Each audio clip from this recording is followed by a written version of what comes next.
छत्तीसगढ़ की चुनावी चर्चा में आपका स्वागत है। कर्नाटक के उप मुख्यमंत्री डीके शिवकुमार की घोषित संपत्ति 1400 करोड़ रुपए के आसपास है। एक दौर था जब यह माना जाता था कि चुनाव कोई भी लड़ सकता है, कोई भी जीत सकता है, पैमाना केवल लोकप्रियता थी। लेकिन अब ऐसा नहीं है।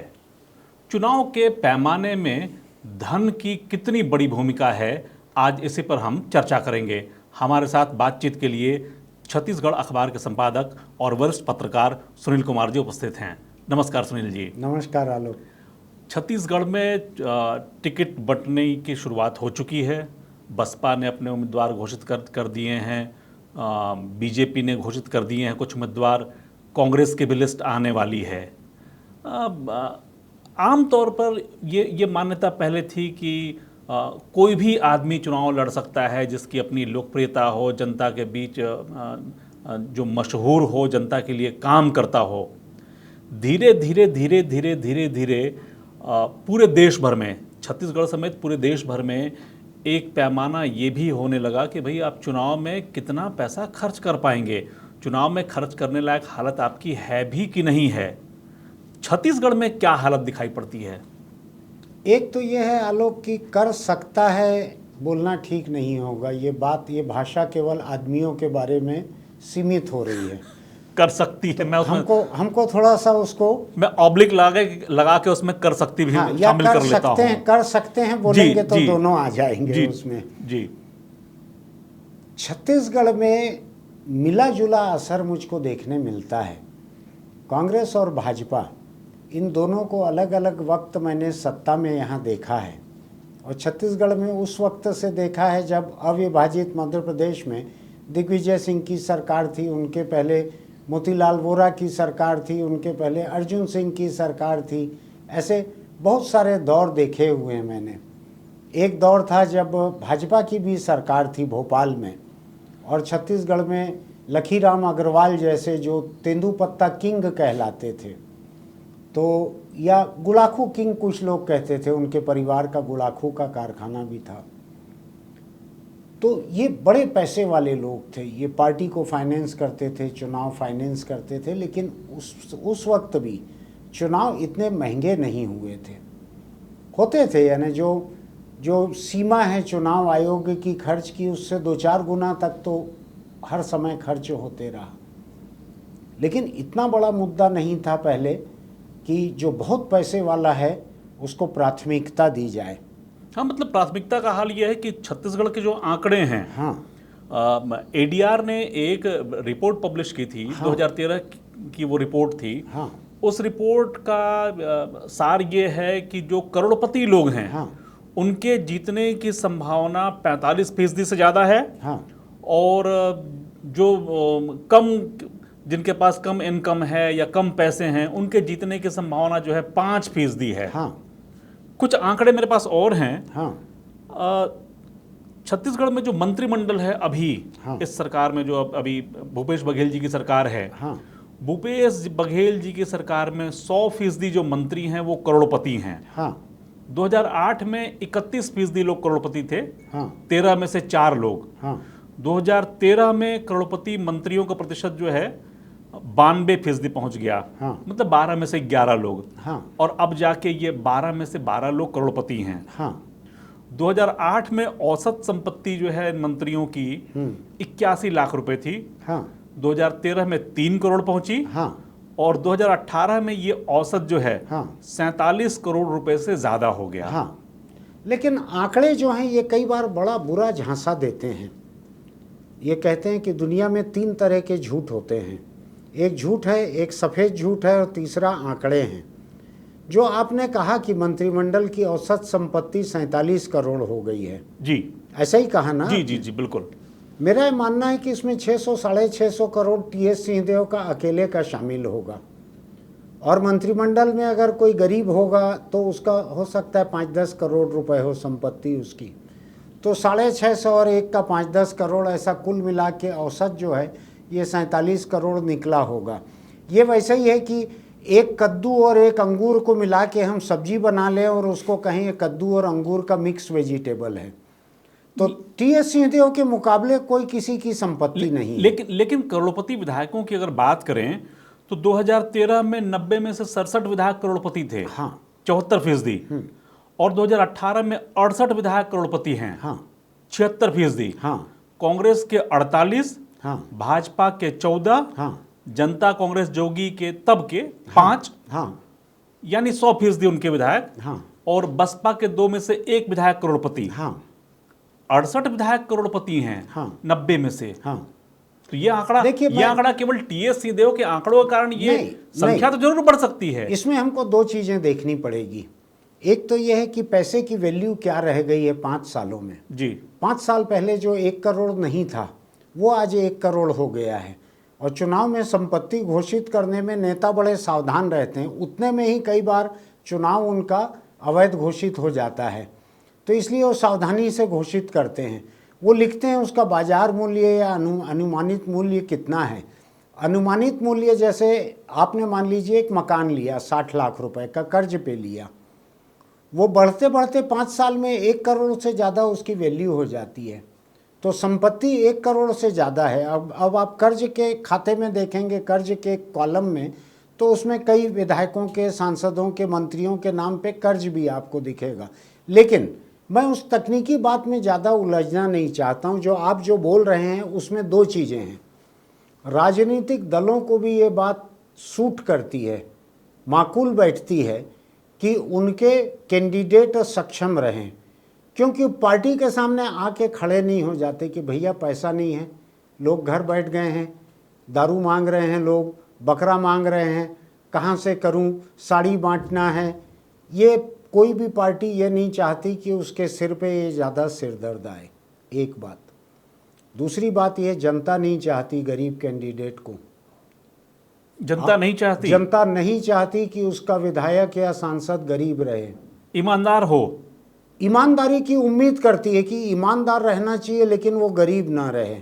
मैं आपको उदाहरण देता हूँ। मैंने एक सांसद देखा, मैं नाम नहीं लेता, छत्तीसगढ़ के बाहर का सांसद मेरा दोस्त है। वो अपनी सारी तनख्वाह और सारी कमाई को मिला के 2 लोगों को रख पाया जो पानी पिलाते थे आने वाले लोगों को। शहरी संसदीय सीट थी, उसके यहाँ 1000 से ज़्यादा लोग रोज़ पहुँचते थे सांसद के घर। एक एक कप चाय भी नहीं पिला सकता था वो। उसको अपनी कॉन्स्टिट्यूंसी में, दुनिया की सबसे बड़ी कॉन्स्टिट्यूंसी थी उसकी, हिंदुस्तान में है दुनिया की सबसे बड़ी कॉन्स्टिट्यूंसी, उसका एक चक्कर लगाता था तो उसको आज से 20 साल पहले 550 रुपये का डीजल लगता था। आज तो शायद 2000 रुपये का लगेगा डीजल, उस समय 550 का लगता था। एक बात। दूसरी बात यह है कि जितनी जगह वो जगराते में जाता था, आरती में जाता था, प्रार्थना में जाता था, मुंडन, जन्मदिन, शादी, ब्याह, लोग उम्मीद करते थे कि 500 1000 रुपया कम से कम वो डाले उसमें, ये उम्मीद करते थे लोग अपने बच्चे को लेके पहुंच जाते थे। हार्ट में छेद है, डॉक्टर ने कहा है ऑपरेशन करना पड़ेगा, जान नहीं बचेगी। 6 महीने, 1 साल, 1.5 साल के बच्चे को लेके आपके सामने खड़े हैं। हमने घर बार सब बेच के 1 लाख रुपया इकट्ठा किया है, 2 लाख रुपया और चाहिए।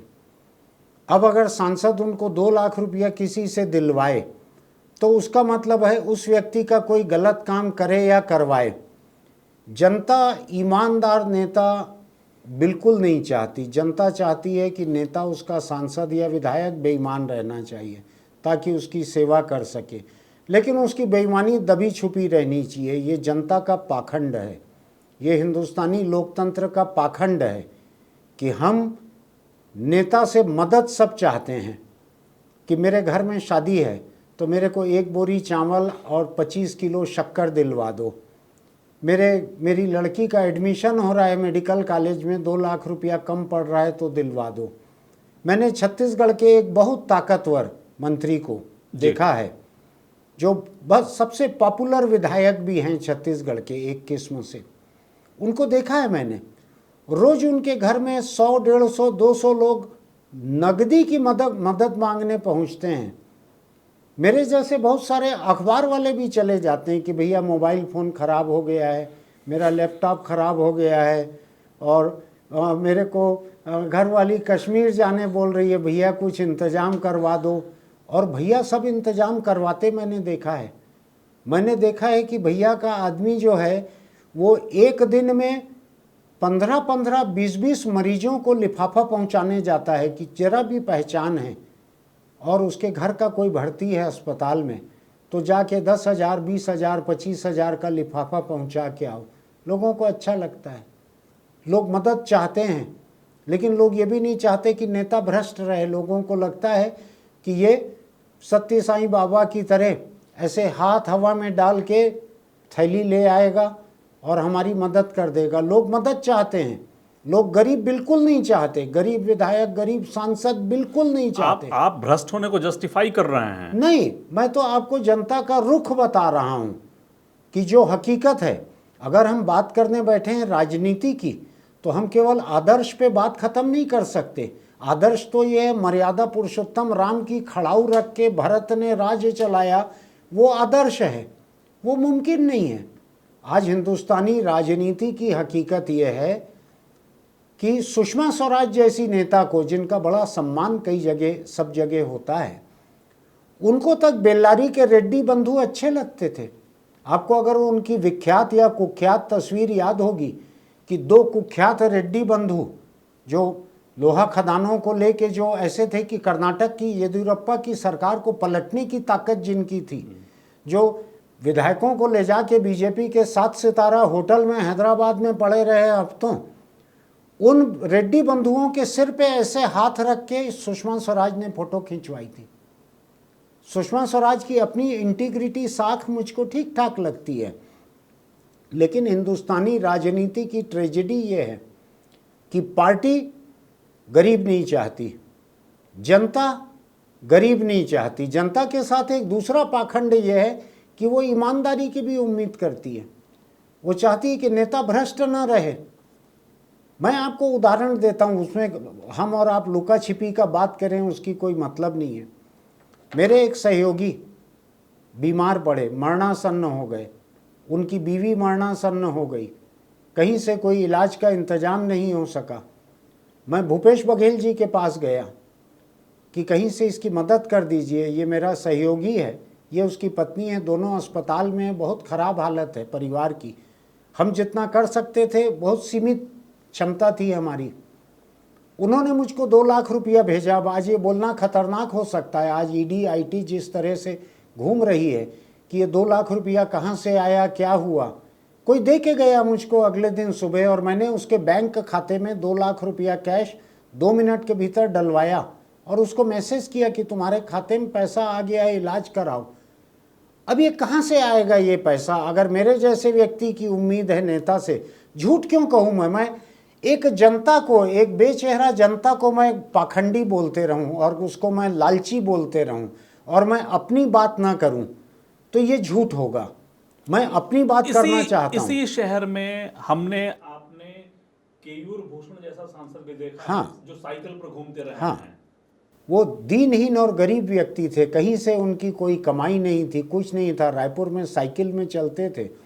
मैं जिस पिछले अखबार में काम करता था, वहाँ का जब इवनिंग एडिशन हमने शुरू किया, इवनिंग का नया अखबार शुरू किया, तो मैंने केयूर भूषण जी को रिपोर्टर नियुक्त किया था जी। और वो साइकिल पे घूम घूम के पूरे शहर में रिपोर्टिंग करते थे। उनके बाईलाइन से रिपोर्ट मैंने छापी थी अखबार में। लोग हैरान रह गए थे कि ये कौन है केयूर भूषण नाम का, लेकिन वो साइकिल से घूमते रहे और गुजर गए। वो कोई पैसा नहीं बना पाए, लेकिन वो पुराने ज़माने की बात है। अभी तो मेरे ख्याल से केयूर भूषण की सांसदी खत्म हुए भी 20 साल होने को आ रहे होंगे। अभी तो 20 साल से नहीं रहे, राज्य बनने से पहले की बात है। तो मैं आपसे कह रहा हूं कि आज की राजनीति इतनी भ्रष्ट हो गई है, आज का जनजीवन इतना भ्रष्ट हो गया है, आज जनता की उम्मीदें, मेरे जैसे लोगों की उम्मीदें इतनी भ्रष्ट हो गई हैं। आज आपको क्या लगता है, अखबारों में जो बड़े बड़े जो इश्तहार छपते हैं, ये कहाँ से आते हैं? यानी हमारे अखबार सहित बाकी अखबारों में उससे 10 गुना छपे होंगे, लेकिन इनका पैसा कौन देता है? ये पैसा कहाँ से आता है? नेता के जन्मदिन पे इतने होर्डिंग, इतने इश्तहार, ये कैसे आते हैं? ये पूरी की पूरी एक भ्रष्ट व्यवस्था है। पार्टियों ने इसको ताकत मान लिया है, लोकप्रियता का पैमाना मान लिया है कि आपको पैसा मिलता है।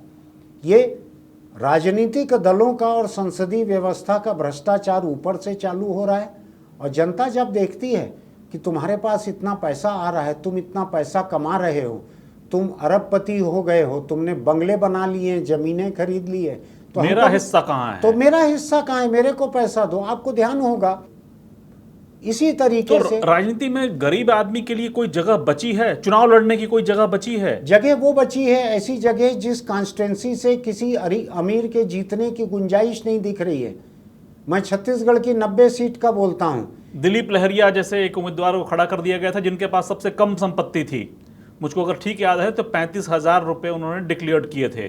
कुछ और लोग भी थे ऐसे, एक जीवनलाल साहू या ऐसा कुछ नाम था, नंगे लेकिन पैर। ज्यादातर लोग जो हैं, देखिए 5 करोड़ रुपए से अधिक वाले जो विधायक हैं उनकी संख्या है 28। 2 से 5 करोड़ रुपए ये तो जो घोषित संपत्ति है, 2 से 5 करोड़ रुपए जिनकी संपत्ति है उसमें से वो उन विधायकों की संख्या है 23। 50 लाख से 2 करोड़ वाले 25 विधायक, हाँ 10 से 50 लाख वाले 11 लोग, और 10 लाख से कम वाले केवल 3 लोग हैं। हाँ, ये एक दौर मुझको याद आता है, बिलासपुर के सांसद, रायपुर के सांसद, जिन्होंने अपनी पूरी जिंदगी जो है किराए के मकान में गुजार दी। हाँ, और वहां केवल 3 विधायक हैं जिनकी संपत्ति जो है 10 लाख रुपए से कम है। हाँ। 90 में से 3। लेकिन ये भारतीय जनजीवन का ये एक समग्र पतन है। मैं गरिष्ठ शब्द इस्तेमाल कर रहा हूँ। हिंदुस्तान में ये नैतिकता का एक आम पतन हो गया है। ये पत्रकारिता में हो गया है, राजनीति में हो गया है, सरकारी कामकाज में हो गया है, जुडिशरी में हो गया है, हर जगह ये नैतिक पतन हो गया है। मैंने यहाँ के छत्तीसगढ़ के बारे में कई नेताओं से बात की कि भ्रष्टाचार यहाँ मुद्दा रहेगा कि नहीं, तो मुझको ईडी आईटी के छापे जिस तरीके से चल रहे हैं छापे जिस तरीके से चल रहे हैं, मैंने पूछा कि क्या यहाँ भ्रष्टाचार मुद्दा रहेगा कि नहीं, इतनी सारी कार्रवाई हुई है, इतने सारे लोग गिरफ्तार हुए हैं। कहा भ्रष्टाचार कोई भी मुद्दा नहीं रहेगा। ये कहने वाले कांग्रेस के थे, क्योंकि अभी कांग्रेस सरकार भ्रष्टाचार के आरोपों में, केसों में घिरी हुई है। तो कांग्रेस के नेता ने कहा भ्रष्टाचार कोई मुद्दा नहीं है। उन्होंने कहा पूरे देश को लोग देख रहे हैं, लोगों को मालूम है कि जहाँ पे भाजपा सरकार नहीं है वहीं पे दिख रहा है भ्रष्टाचार। जहाँ भाजपा की सरकार है वहाँ क्या ईडी और आईटी का कोई कानून लागू नहीं होता? वहाँ क्या ऐसा कोई केस नहीं हुआ है कि सीबीआई, ईडी, आईटी वहाँ जांच करे? क्योंकि भाजपा के राज्य ने तो सीबीआई की जांच पे रोक भी नहीं लगाई है, जैसा कि ममता बनर्जी ने या कांग्रेस सरकारों ने लगाई है। ऐसा तो नहीं लगाई है सीबीआई जांच पे रोक। तो क्यों सीबीआई जांच नहीं करती है उन राज्यों में जाके? क्यों पूरा का पूरा देश का सबसे विशाल राज्यों में से 2 में से एक जो उत्तर प्रदेश है, वहाँ क्या इन तीनों चारों एजेंसी के लायक कोई काम नहीं निकल रहा है? वहाँ क्या सब धुले हुए हैं लोग? लोगों ने मुझको कहा, जब मैंने कहा भ्रष्टाचार का, तो लोगों ने याद दिलाया कि वही नोएडा की बात है जहाँ के अथॉरिटी का एक इंजीनियर, क्या नाम था उसका, यादव था कोई, उसके पास 100-200 कितने करोड़ की संपत्ति निकली। मध्य प्रदेश में अपार संपत्ति, छोटे छोटे लोग गिरफ्तार होते हैं, 5-10-15 करोड़ रुपया चना मुर्रा जैसा हो गया है। हम सांसदों और विधायकों के भ्रष्टाचार की जब बात करते हैं तो हमको ये देखना चाहिए मीडिया का भ्रष्टाचार कहाँ पहुँचा हुआ है, जुडिशरी का भ्रष्टाचार कहाँ पहुँचा हुआ है, पूरा सरकारी अमले का भ्रष्टाचार कहाँ पहुँचा हुआ है।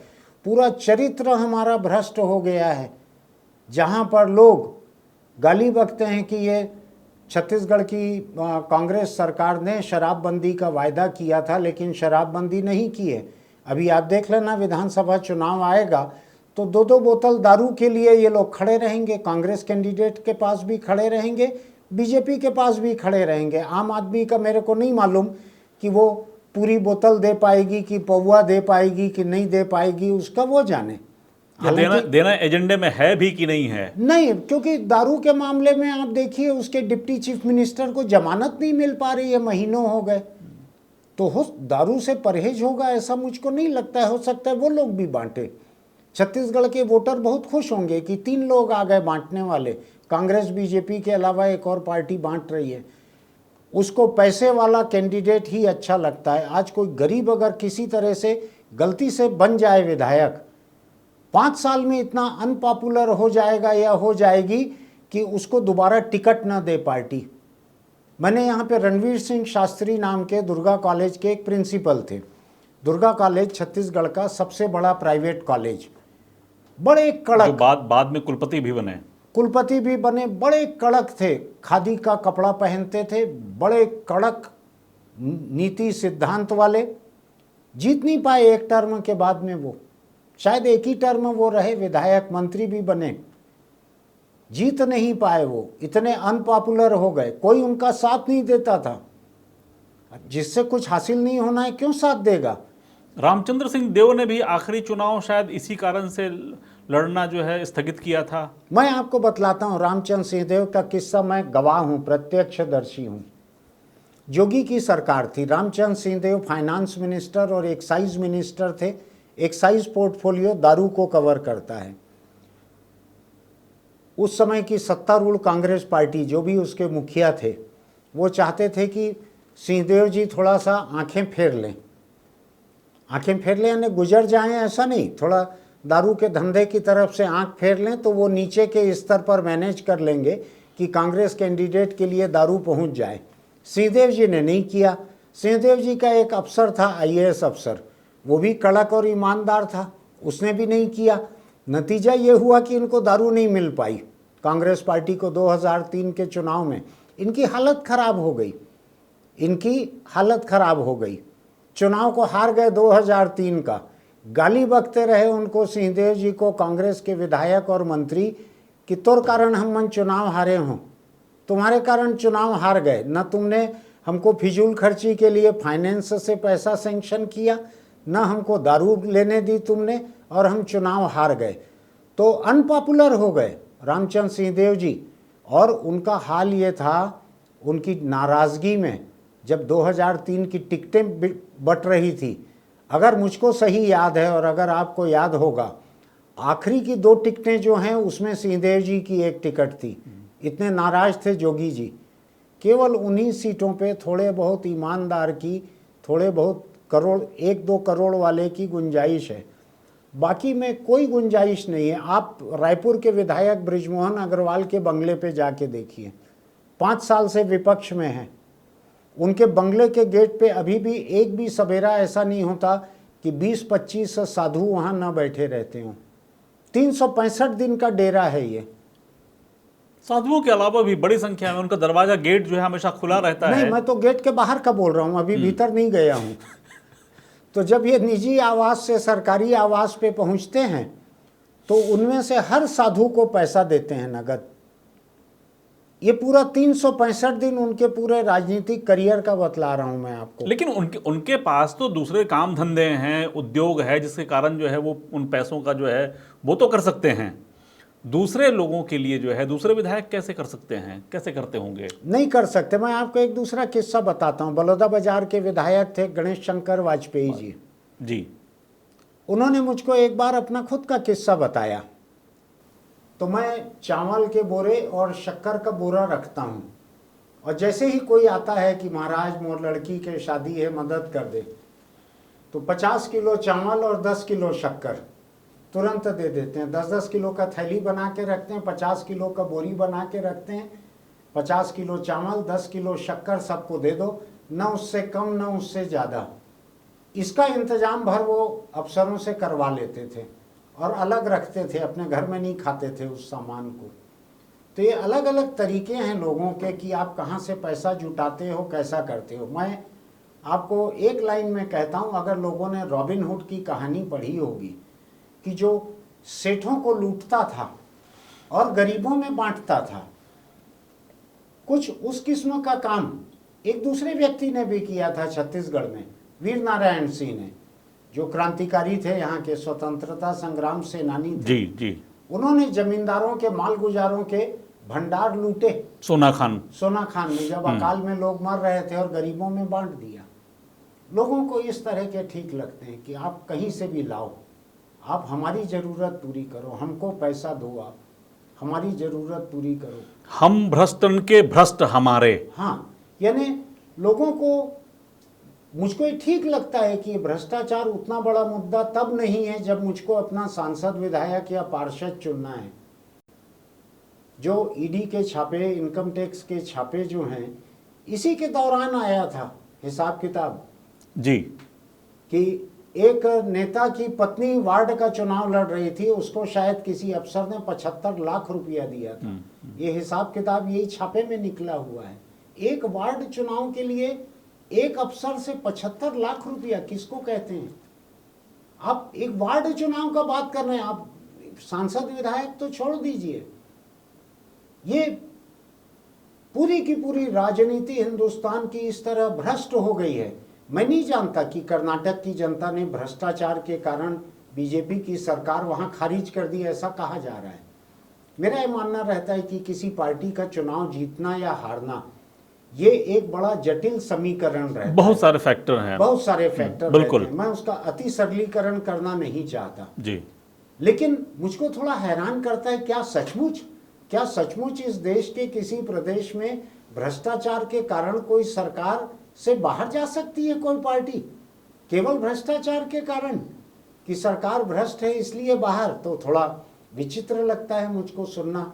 मुझको ये लगता है कि हिंदुस्तान की राजनीति इतनी भ्रष्ट हो चुकी है, नेता पार्टियां सब इतने भ्रष्ट हो चुके हैं, मीडिया इतनी भ्रष्ट हो चुकी मीडिया है। इतना भ्रष्ट हो चुका है। आप मीडिया की बात करिए, मैं आपको बतलाता हूं। अजय चंद्राकर कुरुद से चुनाव लड़ रहे थे। उन्होंने एक पब्लिक मीटिंग जिसमें स्मृति ईरानी थी मंच पर, ठीक है जी, मंच पर थी कुरुद में, शायद बखारा की सभा थी या कुछ था। वहां उन्होंने मंच से कहा कि रायपुर के इस अखबार ने, नाम लिया उन्होंने, मैं नाम लेना नहीं चाहता क्योंकि हमाम में तकरीबन सभी का वही हाल है, किसी की चड्डी, किसी का जांघिया, किसी का छोटा तौलिया, हाल मोटे तौर पे कमोबेश एक जैसा है, इसलिए किसी का नाम लेना मेरा मकसद नहीं है। आपने नंगे नहीं कहा, हमाम में तो नंगे हैं सब। हाँ, नंगे भी हैं, थोड़ा बहुत किसी की लंगोटी बची हुई वगैरह है, हमारे चलिए जैसे- मान लिया बची हमारे हुई है। जैसे कि लंगोटी बच गई होगी, थोड़ी सी लिहाज कर रहे हैं इसलिए। तो अजय चंद्राकर ने वहां मंच से, माइक से भाषण देते हुए अखबार का नाम लिया और कहा कि यह अखबार मुझसे 50 लाख रुपया मांग रहा है, पैकेज। ये मीडिया की भाषा है, पैकेज। यानी आप अगर दोगे पैकेज, हमारा खरीदोगे, तो ये पैकेज एक प्रोटेक्शन मनी है कि आपके खिलाफ हम कुछ छापेंगे नहीं, दिखाएंगे नहीं, ये पैकेज है। और हम आपके समर्थन की खबरें, इतने इंटरव्यू, इतना प्रेस रिलीज ये कर देंगे। तो उन्होंने कहा मुझसे 50 लाख रुपया इस अखबार ने मांगा है। एक और अखबार का उन्होंने नाम लिया था, छोटा अखबार था, 2 अखबार के नाम लिए और कहा कि मैंने उनको कहा है कि मैं चवन्नी भी तुमको नहीं दूंगा, मेरे खिलाफ छापने के लिए कागज की कमी पड़ती है तो मैं कागज का पैसा दे दूंगा, कागज भेज दूंगा। अगर अगर बांटने के लिए हाकर कम पड़ते हैं तो मैं अपने कार्यकर्ता दे दूंगा, तुम मेरे खिलाफ छापो, मैं उसको बंटवा दूंगा। इसी कुरूद की जनता को दिख रहा था कि हमारे कैंडिडेट से पैसा मांग रहा है मीडिया, वो नहीं दे रहा है। क्या किया जनता ने? हरा दिया अजय चंद्राकर को। मुझको लगता है लोगों को ये भी लगता है, तुम जब उसको पैसा नहीं दिए तो मेरे क्या दोगे, मेरी जरूरत के समय तुमसे क्या मिलेगा। तो मुझको लग रहा है कि भ्रष्टाचार को लेके एक ऐसी यथास्थिति बन गई है, एक स्टेटस को बन गया है। छोटी पार्टियां क्या इसलिए ईमानदार बची हुई हैं, बनी हुई हैं, क्योंकि वहां गुंजाइश कम है? ये कुछ उस किस्म का है कि किसी टापू पे एक अकेला आदमी रह गया और कोई है नहीं, और हम कहें कि 18 साल में इसने एक भी लड़की को नहीं छेड़ा, टापू पे अकेला था, किसको छेड़ता? इतनी छोटी पार्टी है, इसको पैसा देगा कौन? अगर इसके 2 विधायक भी आ जाते हैं किसी पार्टी के, और विधानसभा में, जब छत्तीसगढ़ जैसी विधानसभा में दोनों बड़ी पार्टियां गिरोहबंदी कर लेती हैं अघोषित कि इस उद्योगपति के खिलाफ, इस कारोबारी के खिलाफ, इस ठेके के खिलाफ हमको नहीं करना है चर्चा, क्योंकि दोनों को खुश कर दिया जाता है। उस हालत में ये इक्का दुक्का विधायक जो रहते हैं, ये विधानसभा में, संसद में ये आवाज उठा सकते हैं, ये बात उठा सकते हैं। मैं आपको एक बड़ी दिलचस्प बात बतलाता हूँ। मैंने ऐसे मुख्यमंत्री देखे हुए हैं जी, जिन्होंने मेरे मौजूदगी में किसी ठेकेदार को, सप्लायर को, बड़े कारोबारी उद्योगपति को कहा है कि बाकी सब ठीक है लेकिन आप अपोजिशन से भी मिल लेना। ये सत्ता कह रही है, क्योंकि अगर अपोजिशन इस मुद्दे को बहुत ज़्यादा उठाएगा तो सत्ता जवाब देने से कितना बच पाएगी। विधानसभा की अपनी सीमा रहती है, आरटीआई की अपनी सीमा रहती है। यानी सत्ता चाहती है कि अपोजिशन भी भ्रष्ट रहे, ये सूट करता है सत्ता को, अपोजिशन की बोलती बंद रहती है। छत्तीसगढ़ में एक वक्त, मैं कार्यकाल नहीं बताऊंगा, एक वक्त एक पार्टी ने एक बड़े नेता को पद से इसलिए हटाया कि उसके खिलाफ ऐसे सबूत मिले कि वो विपक्षी पार्टी जो सत्ता में थी उससे हर महीने मोटी रकम लेता था, इसलिए हटाया उन्होंने, पार्टी ने। तो ये समझने की जरूरत है कि भ्रष्टाचार से दिक्कत किसको है। वोटरों के बहुतायत को कोई दिक्कत नहीं है, पार्टियों को बिल्कुल नहीं है। कैंडिडेट में 2 लोगों को थी छत्तीसगढ़ में मेरी जानकारी में, एक रणवीर सिंह शास्त्री, एक रामचंद्र सिंह देव। दोनों कुछ और नाम होंगे जिनको शायद हम, मैं तो इसीलिए जो मुझको अभी याद आ रहा है जी, ये गुजर चुके हैं। और ये ऊपर बैठ के अगर देख रहे होंगे तो उनकी आत्मा की कोई ताकत नहीं है कि भ्रष्टाचार को रोक ले। ईश्वर यहाँ गली गली में ईश्वर बिखरे हुए हैं। हर नेता भ्रष्टाचार के पैसे से चुनाव लड़ने के पहले अपने ईश्वर के दरबार में जाते हैं, अपने आराधना स्थल पे जाते हैं। कौन ईश्वर रोक लेता है भ्रष्टाचार से? आपको बतलाऊं मैं, जितने बड़े बड़े प्रवचन होते हैं ना अलग अलग धर्मों के, आपने एक भी प्रवचनकर्ता को ये बोलते नहीं सुना होगा कि भ्रष्टाचार मत करो, काला धन मत रखो, नहीं बोलते हैं। उनके आयोजन उसी पैसे से। नहीं, मैं आपसे सहमत नहीं हूं। एक बाबा ने तो पूरा अभियान चलाया था काले धन के खिलाफ।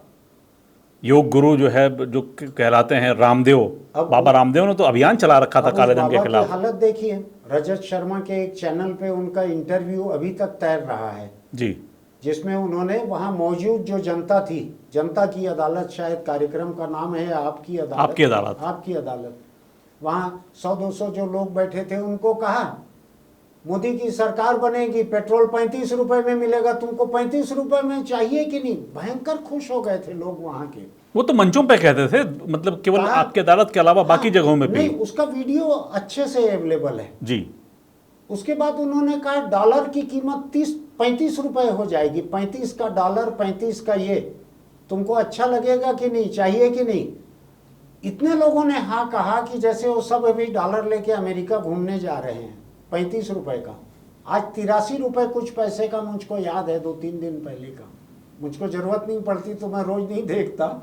रिकॉर्ड तोड़ा है उसने अभी आज तक का इतिहास का, 83 रुपए। ये बाबा बैठा हुआ है अभी पेट को भीतर बाहर करते हुए। इसने कहा विदेश से काला धन आएगा, हर एक परिवार के खाते में 15-15 लाख रुपया जाएगा, अच्छा लगेगा कि नहीं तुमको।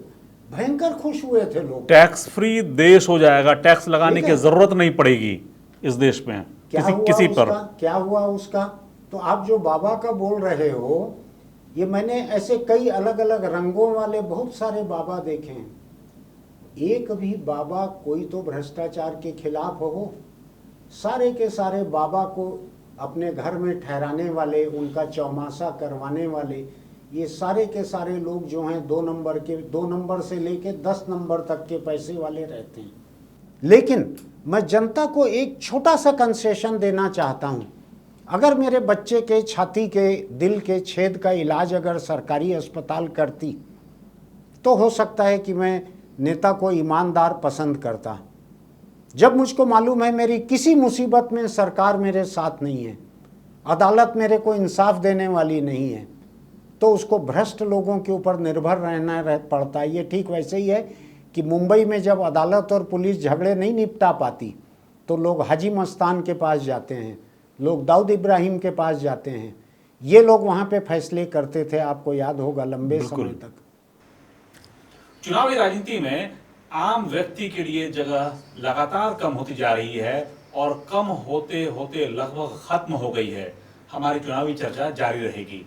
नमस्कार। YouTube के हमारे खास कार्यक्रम रूबरू के जरिए हम लगातार छत्तीसगढ़ के सांसदों विधायकों से सवाल पूछ रहे हैं, उनके चुनावी क्षेत्र का जायजा ले रहे हैं। अगर आप भी चाहते हैं कि आपके क्षेत्र के सांसद, विधायक या उनसे जुड़ी पार्टी तक आप अपने सवाल पहुंचाएं, तो इसके लिए हमने एक खास नंबर की व्यवस्था की है। आप अपने सवाल हमें 6269626929 पर भेज सकते हैं। आप चाहें तो अपने सवाल हमें टाइप करके भेज सकते हैं, वॉइस मैसेज के जरिए भेज सकते हैं, या अपना वीडियो बनाकर भी आप अपने सवाल हम तक पहुंचा सकते हैं।